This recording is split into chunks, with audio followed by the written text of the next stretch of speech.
नमस्कार, मैं हूं नम्रता पाराशर। आप देख रहे हैं बीवीएम न्यूज। चलिए रुक करते हैं खबरों की और खबरों में सबसे पहले बात करेंगे गुरुग्राम की। गुरुग्राम के सुल्तानपुर नेशनल पार्क में विश्व वेटलैंड डे मनाया गया। राष्ट्रीय स्तर के इस कार्यक्रम में केंद्रीय मंत्री भूपेंद्र यादव और सीएम मनोहर लाल ने भी शिरकत की।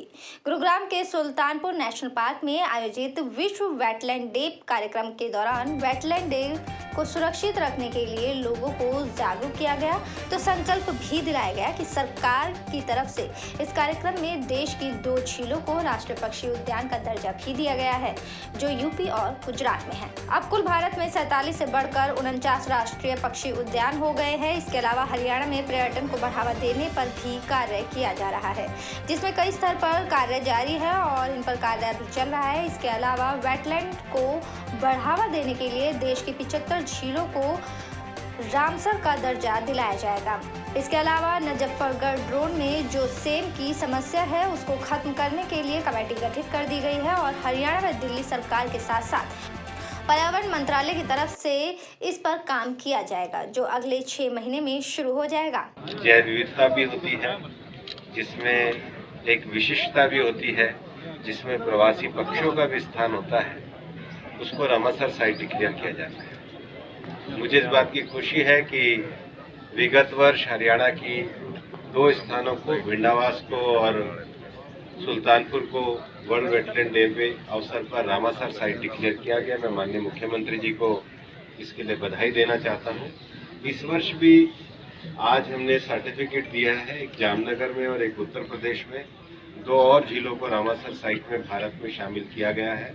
अब हमारी 49 झीलें जो हैं वो रामसर साइट में डिक्लेयर हो गई हैं। ये झीलें मनुष्य को, हमारी जैव विविधता को, हमारे पक्षियों को, हमारी वनस्पतियों को एक आश्रय प्रदान करते हैं और देश की बायोडायवर्सिटी का लगभग 40% भाग इस वेटलैंड से प्राप्त होता है और इसलिए इनको प्रिजर्वेशन करना, इसके लिए हम वेटलैंड मित्र बनाते हैं।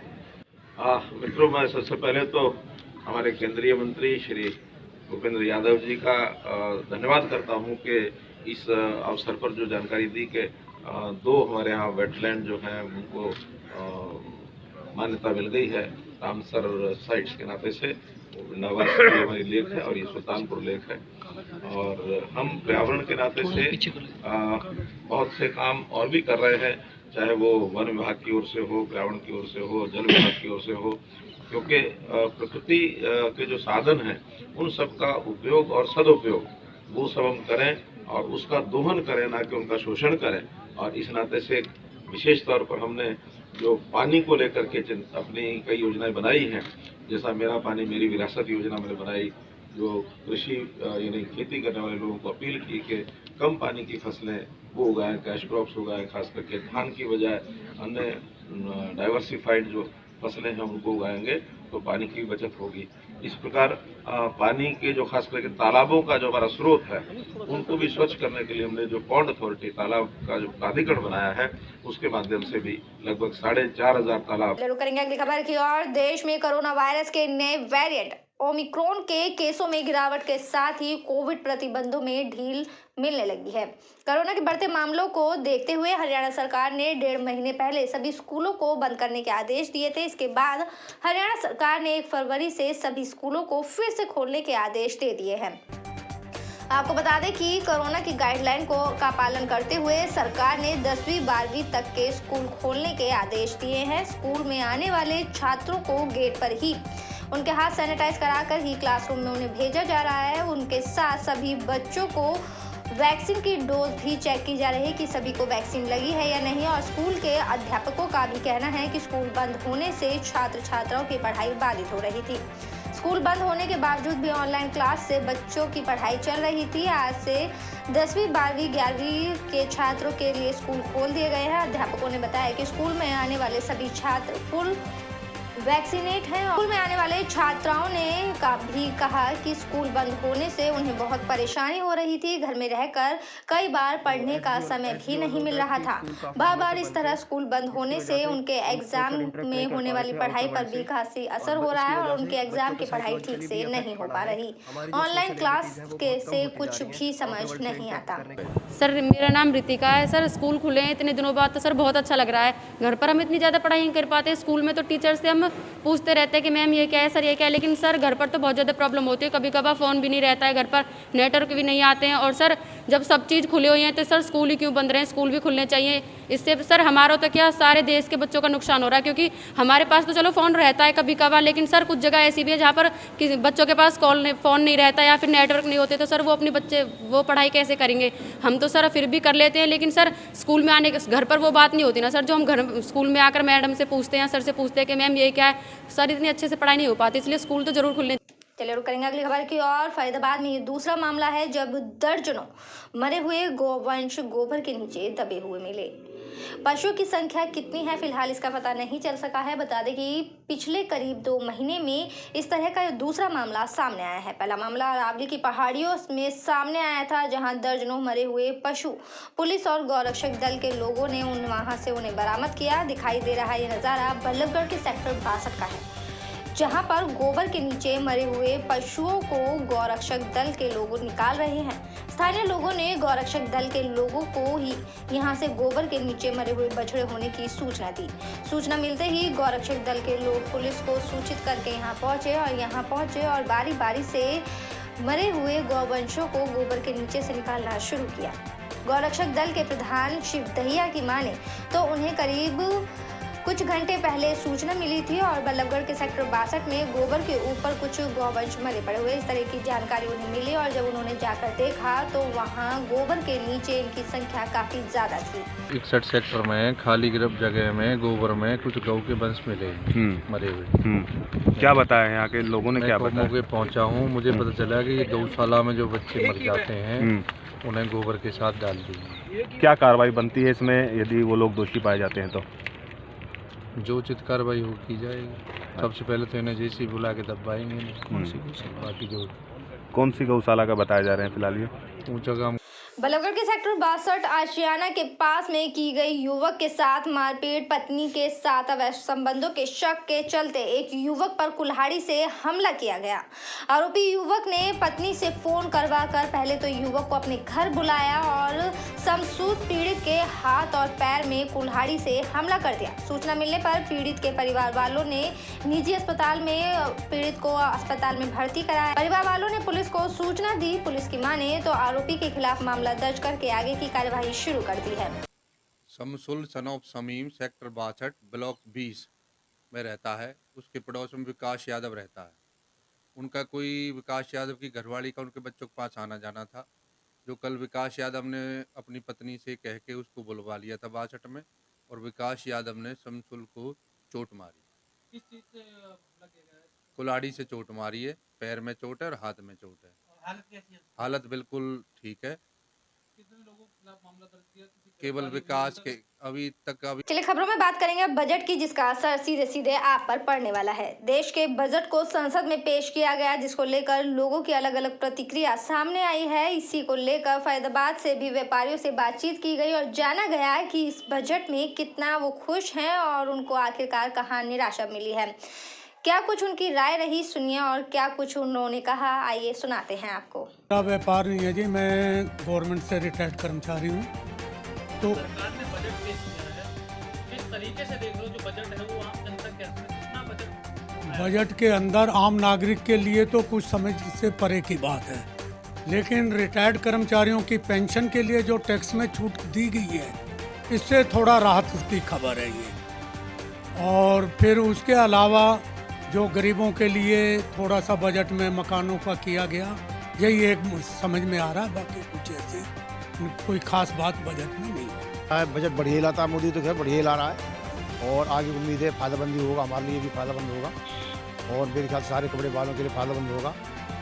लगभग से ऑलमोस्ट सबके लिए फायदेमंद ही है। कितनी उम्मीदें थी बजट को लेकर के? हाँ, इससे उम्मीद तो ज़्यादा थी, लेकिन जितनी उम्मीद थी उसके साथ बजट आया नहीं है अभी, लेकिन फिर भी काफ़ी ठीक है। क्या उम्मीदें थी बजट बस ये उम्मीद थी कि हर आदमी का खर्चा चल जाएगा, अपना अपने अपने घर का जो खर्च चलाने वाले हैं वो कमाएंगे, लेकिन इसमें गरीब आदमी के लिए तो कोई इतनी वैल्यू।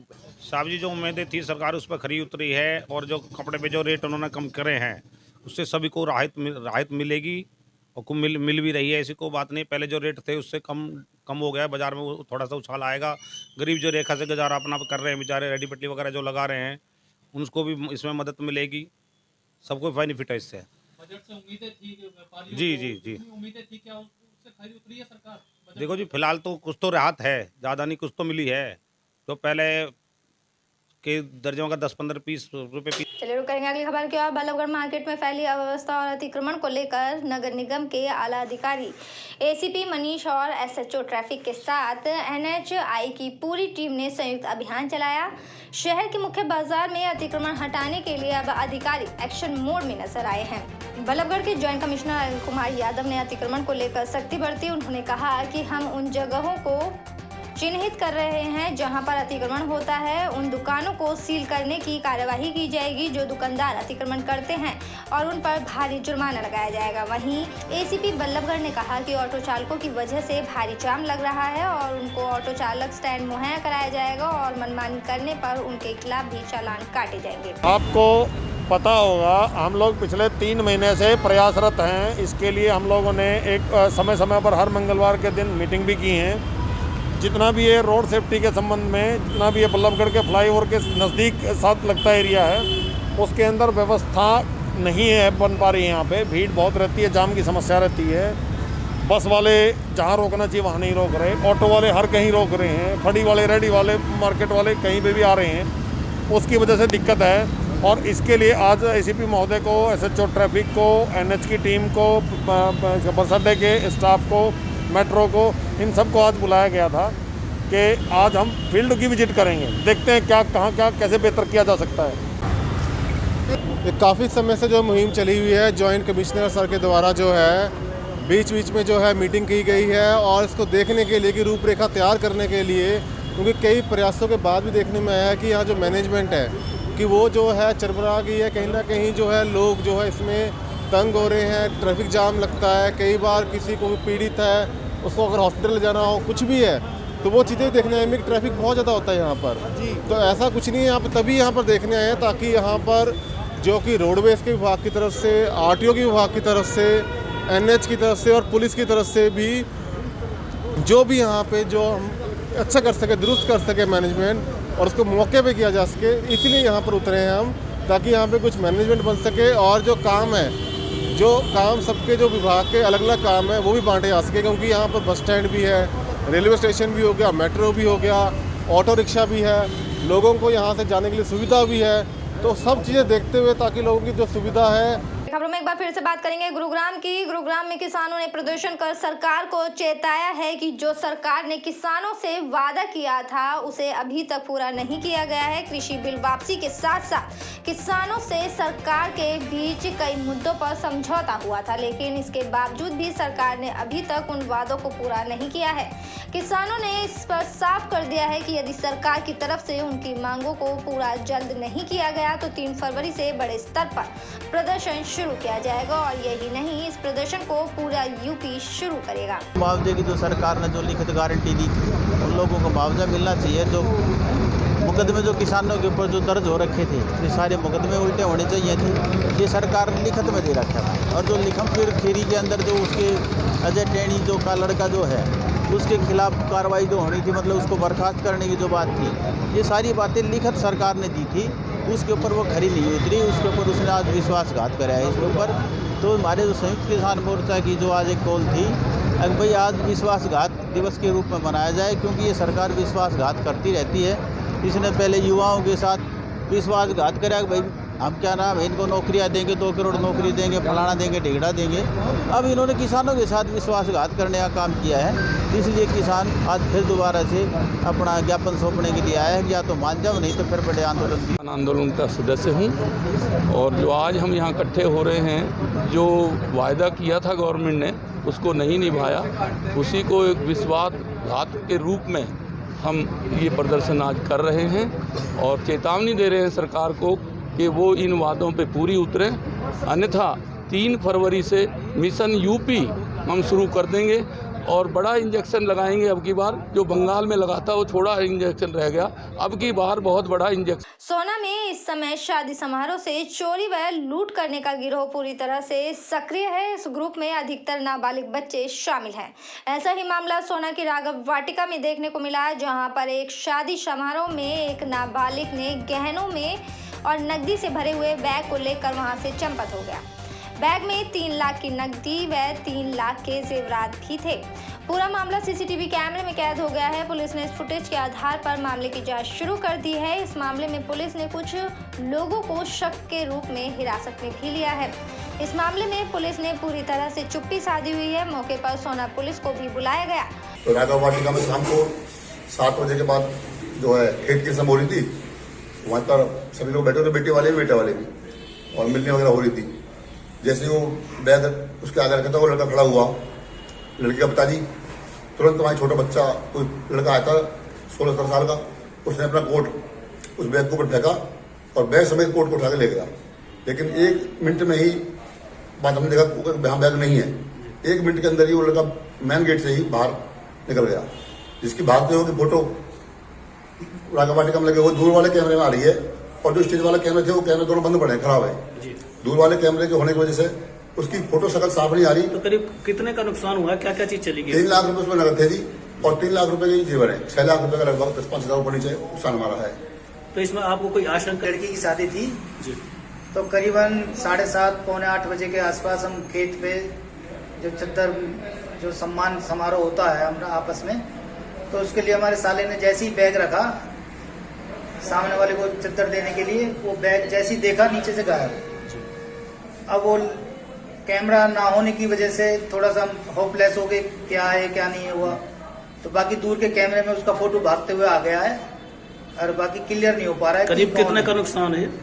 कितने का नुकसान? करीबन 3 लाख के गहने और 3 लाख नगद, जो कि लिफाफे में बनाए हुए थे, कुछ नगद रखे हुए थे देने लेने के हिसाब से। मेरे साथ खबरों में फिलहाल इतना ही। आप बने रहिए BVM न्यूज के साथ। फिलहाल मुझे दीजिए इजाजत। नमस्कार।